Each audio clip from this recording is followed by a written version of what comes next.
Hey guys, Ken Musso right here. Welcome to my YouTube channel on Let's Invest and Trade Together, where I'm going to be sharing with you guys of my practices, of my tips, and helping you guys become better investors and traders for those that are looking to get into the stock market. Now, a little bit about my background. I've worked in banking and finance for over 11 years. I've worked as a financial advisor where I've managed people's monies and assets, provided financial plans and strategies, whether it's wealth accumulations or even retirement strategies. And hopefully I can share with you some of these tips to help you guys become better investors, better traders, and making more informed decisions on how you guys should proceed when getting to the stock market. Now, I want to share with you specifically today how I personally look at a stock, what are the things I look for, and my process, and hopefully this can help you guys develop your own process, or if you want to follow mine, or even have a few different, add a few different things as far as apart from my process, your process, to help you guys become better investors. So let's get to it.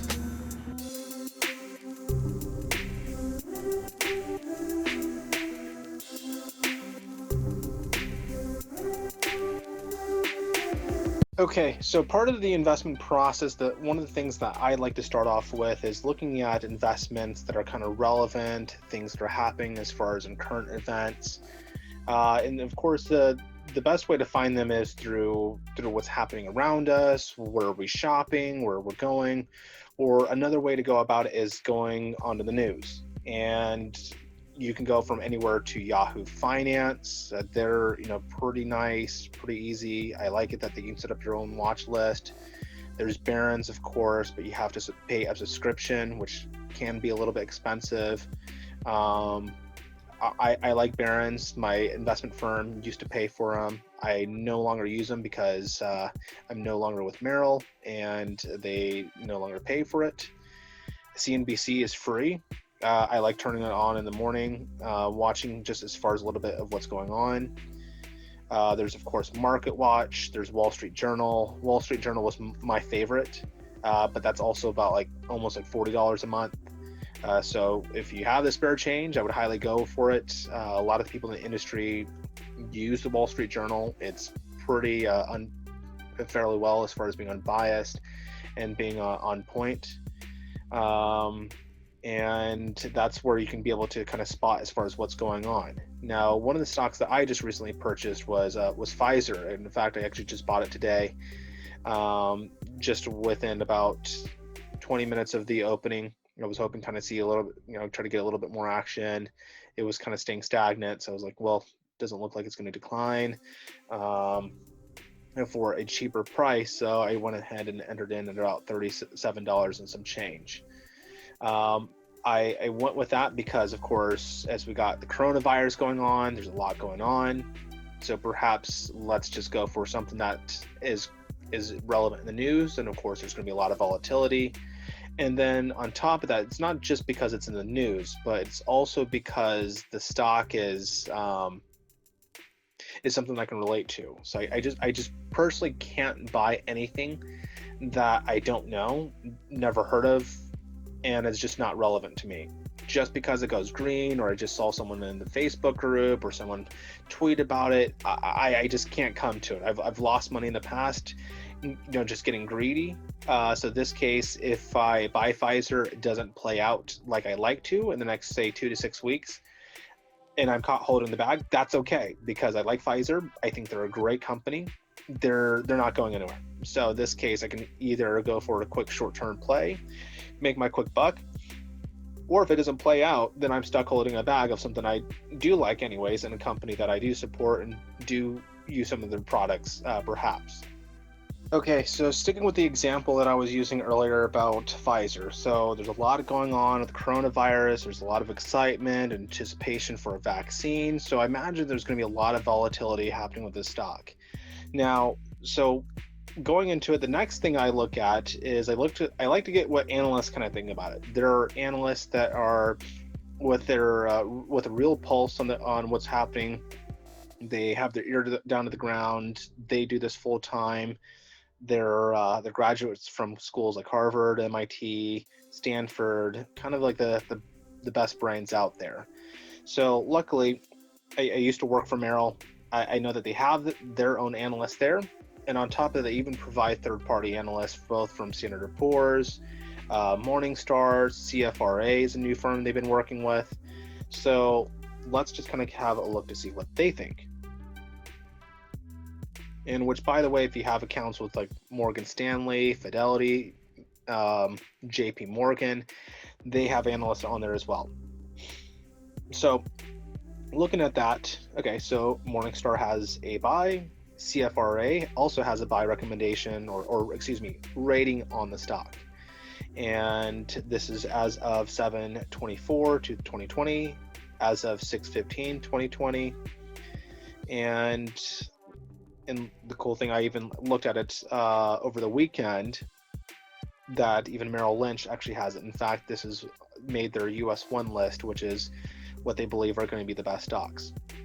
So now if you want to subscribe on your own, you can of course go to Morningstar.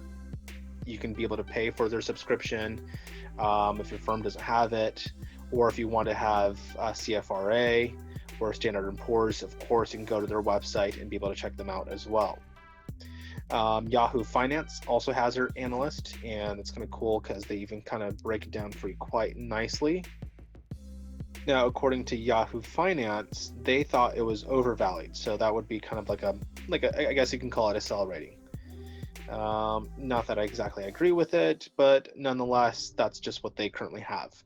So now, once I have that, the next thing I'm going to look at is the fundamentals. So that's looking at their financials as far as their income statement, balance sheet. So I'm going to go to that. And when I'm looking specifically at the income statement, I'm looking for gross income. So you want to look at total sales and revenue. So of course it's going to be in millions. So that's going to be 13 billion. And then after COGS, depreciation, amortization, all that, they're at 9 million. And then you can see that this is on a quarterly basis. Let's break it down to an annual basis. And it's really good as well. So good rule of thumb, this is something I got from Warren Buffett. He says you want about 40%. Just, you don't even need a calculator. You know, that's definitely well over 40%. And then one of the next things I'd like to look at is going to their balance sheet. And I like to kind of look at their debt, kind of like to see what the retained earnings are. Typically, I kind of like to have a company that has minimal debt. I know that's kind of relevant to say certain industries and sectors have different standards as far as how much debt they would have. Having very little debt compared to competitors is what I mainly look at, just because this just shows that they have a competitive advantage. They're able to get more cash flow. They're not dependent upon lenders in order for their business to stay relevant or scale. And in this case, looking at the liabilities for Pfizer, looks like they got a decent amount, which I kind of get. It's in pharmaceuticals. There's a lot of experiments. They're probably doing quite a bit of research and development, which is something you can also look to see if that's what their money is going towards. And then when you can look at retained earnings, okay, so are they growing? Okay, so this shows good steady growth. Okay, so things look pretty good. They check out over here. Okay, then lastly, the next thing we're going to look at is the cash flow statement. This is just kind of going over just what are they spending their money on, and we're going to specifically look at capital expenditures. This just shows you what they're kind of spending their money on, what are they reinvesting back in the company, and with that, you kind of want to make sure that this is as low as possible, and in comparisons to the net the net income. And good rule of thumb is about 30, less than 30 or 25% of that number. So that's kind of what I'm looking for as far as that. If you don't want to pull up all those different documents, or pull up all those the income statements and the balance sheets and cash flow statements, you can be able to just quickly look at just the PE ratio. A good PE ratio is 40. So this it's 40 or less, and in this case, this is at 13.43, so that's pretty dang good. I of course like to have blue chip stocks. I like companies that are a little bit more reliable, have been around, not just something that has a good name. So market cap right now is 208 billion. So that's a company that's not going to go anywhere soon. They pay a nice 4% dividend. That's higher than the treasury at this point, so that's not bad. Can't complain about that. When you're looking at, of course, investor ratings, that looks pretty good, so pretty strong there. Of course, Merrill Lynch has them right there as far as with a star on US 1 list. I'm trying to think what else. Go back to fundamentals. Oh yeah, and this makes it nice where they compare it against the industry and compare it to competitors. So that gross profit margin, so definitely beat the industry average. Operating margin 27.28, crushes. I mean, they just really just crush the competition. Of course, dividends are pretty straightforward. But that's kind of what I look at when depending on a stock, and what I try to assess when building up my portfolio.